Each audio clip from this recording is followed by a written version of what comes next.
A very good afternoon to you and welcome to your lunchtime news bulletin. I'm Katharina Chang. Let's start off with a look at your headlines. 42 complaints filed with regards to the violation of election laws ahead of the upcoming provincial council elections. Attention's focused on bringing in regulations which make it mandatory for gold producers to place their official seal on their products. And on international desk, at least 3 hurt as 3 explosions rock Yemeni capital in Sana'a. And now taking a look at those stories in detail. The Election Secretariat notes that they have so far received 42 complaints with regards to violation of election laws. The Election Complaints Unit notes that 6 cases of misuse of government vehicles have also been reported. They further noted that they had received 3 complaints relating to government officers being utilized for political activities and 8 complaints relating to illegal posters and banners. The unit added that a majority of the complaints were lodged from the Western Province. According to the Election Secretariat, each complaint that is received by them is passed on to the relevant police station. Meanwhile, the Sri Lanka Human Rights Commission states that they have begun accepting complaints in connection to the upcoming provincial council polls. Human Rights Commissioner Dr. Pratibha Mahanameheva notes that 2 special divisions of the Sri Lanka Human Rights Commission have been established in the Colombo and Mathura areas.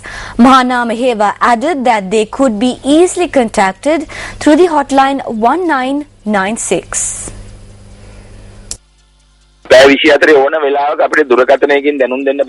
This special unit is active around the clock and complaints can be made by dialing 1996. An immediate action will be taken with regards to complaints. We have assigned officials for this purpose. You can also inform us through fax. We will take immediate action against those who violate voting rights as well as election laws. Minister of Economic Development Basil Rajapaksa says that the people of the country have to once again be given the opportunity to provide a response to international allegations being levelled against Sri Lanka. The minister made this statement during an event held yesterday. Several ministers took part in the rally which was held in support for the Western Provincial Council poll.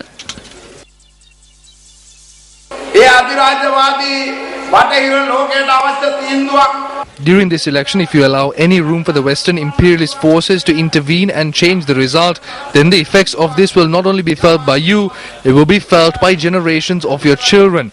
We believe that you will not allow such a thing to take place.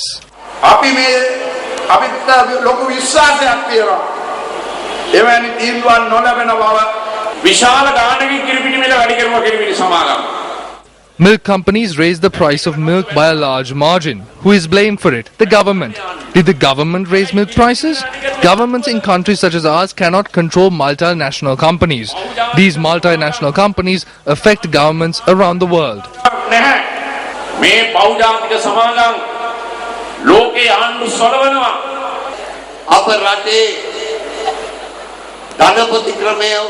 We used capitalism to create development. Corruption will be present in any country that uses this method. There will be discrepancies and wastage. When developing this country, why don't we hand its burden to the wealthy instead of burdening the common man?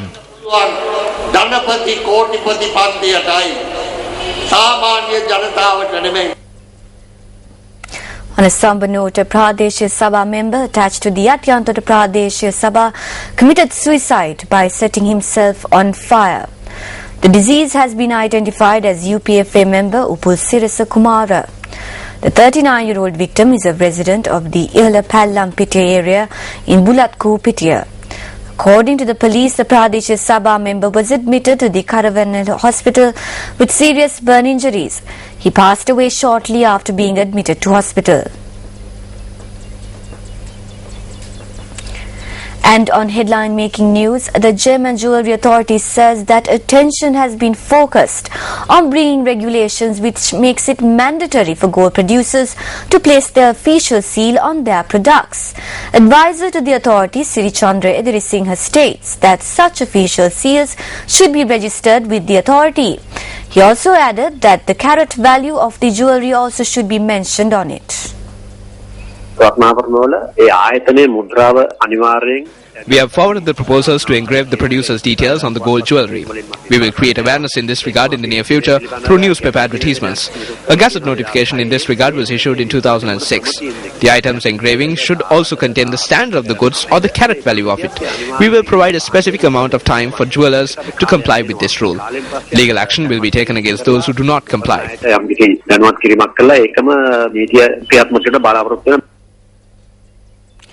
80 acres of farmland was destroyed in the Mahawave area, which falls under the purview of the Maravilla police. This was the manner in which the fire spread in the Mattukute area in Toduwava. The police, with the assistance of area residents, were able to douse the fire by midnight. Our correspondent said that vehicular movement was disrupted in the area as a result. Due to the hazardous nature of the fire, the police took measures to evacuate a number of families from the Mattukute area in Toduwava. The police suspect that the fire could have been caused by the dry weather. Meanwhile, a fire broke out in the Copex plantation in the Hatton area. 15 acres of land was destroyed as a result of the fire.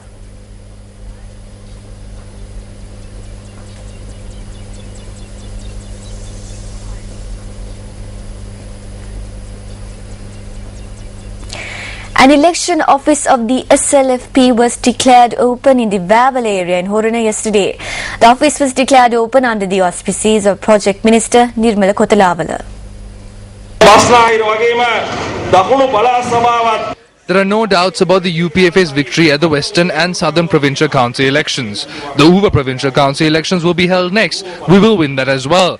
The presidential elections are after that. Our candidate will be Mahinda Rajapaksa. However, the opposition does not have a candidate. Some of them are preparing in secret. They are afraid to say it out in the open.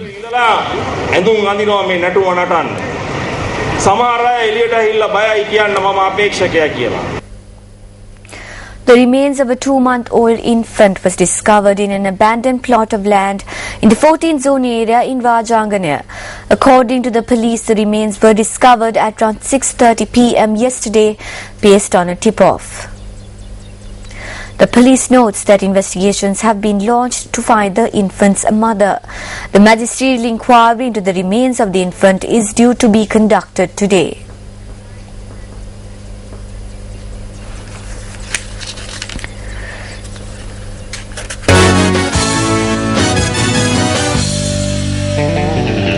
Starting off with cricket news, the Sri Lanka Cricket Board confirms that Mahela Jayawardene and Rangan Herwat are to be rested for the upcoming ODI series in Bangladesh.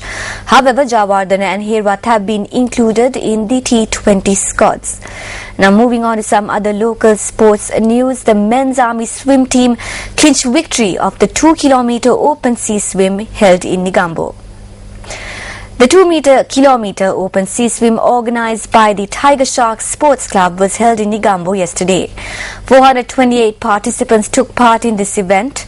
While the Army clinched victory in the men's category, the Rainbow Swimming Squad won the women's category. Sadeep Chamara won the All-Island Under-12 category boys event, while Shehara Kotlawala won the girls event.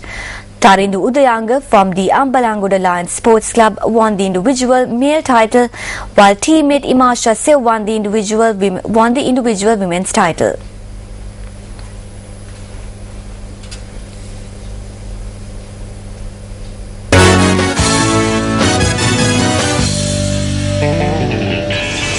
Trending now on our official website, Australia has announced an inquiry into asylum child detainees.